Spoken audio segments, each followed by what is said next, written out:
2024 թվականի տարեսկզբից թիմ կառավարման գործում իրար հետևից շարունակվող անհամաձայնությունների վերջնակետը քաղաքային իշխանության հրաժարականն էր, որի հետևանքով հասունացած կառավարման ճգնաժամը անկործությունը բերեցին նրան, որ ենթակառուցվածքների նորոգման, այդ թվում սուբվենցիոն որևէ ծրագիր չգրվեց։ Այս ընթացիկ տարվա համար դեռ Գյումրին ծրագիր չի ներկայացրել կառավարություն։ Չկարողացան նախագծային, նախահաշվային փաստաթղթերը ամբողջությամբ ժամանակին ավարտել եւ ներկայացնել համապատասխան գերատեսչություն, որի շրջանակներում էլ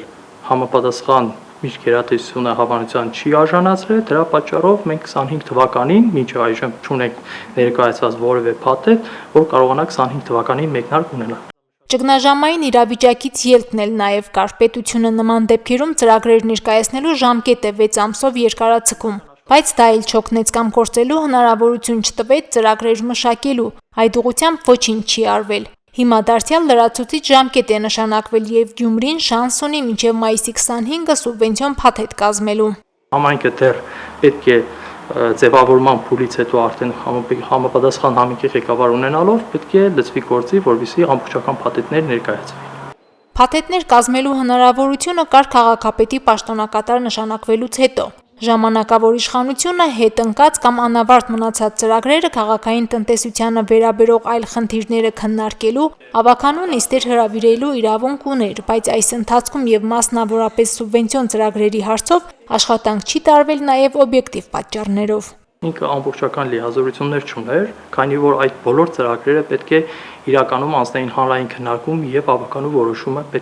ավականուով պետք է հաստատվեին։ Այսինքն այստեղ հարց էր առաջանում, եթե տվյալ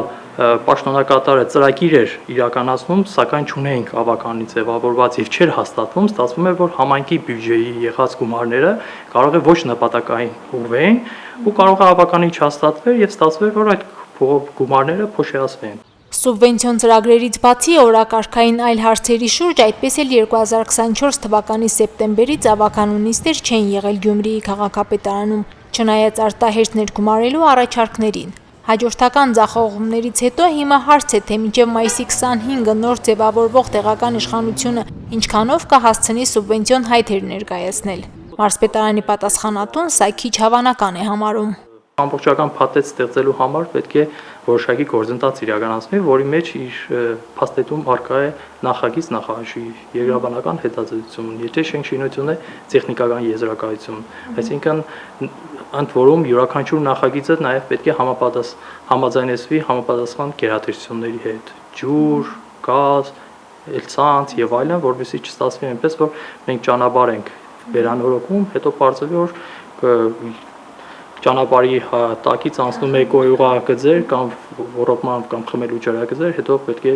որոշակի քանդման աշխատանքներ իրականացնել։ Ըստ այդմ Գյումրին այս տարի բավարարվելու է անցած տարիների կիսատ մնացած ծրագրերով։ Դեռ 2023-ից անավարտ աշխատանքներ կան, որոնք վերաբերում են մոտ 20 փողոցների ասֆալտապատմանը, մարզական ու մշակութային 1-2 կենտրոնների վերանորոգմանը։ Այդ սուբվենցիոն փաթեթները քաղաքային նախկին ղեկավարների օրոք էին հաստատվել, բայց գործը շինարարի մրցույթին չէր հասել, դարձյալ իշխանափոխության պատճառով։ Քանի որ արդեն իսկ այդ ծրագրերը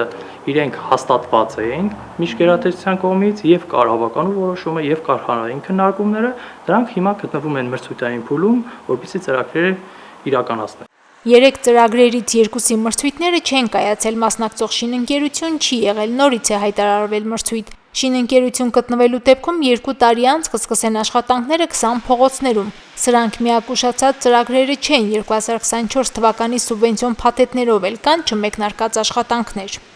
Մարինե Դերբինյան, Արարատ Ծատուրյան, Հորիզոն։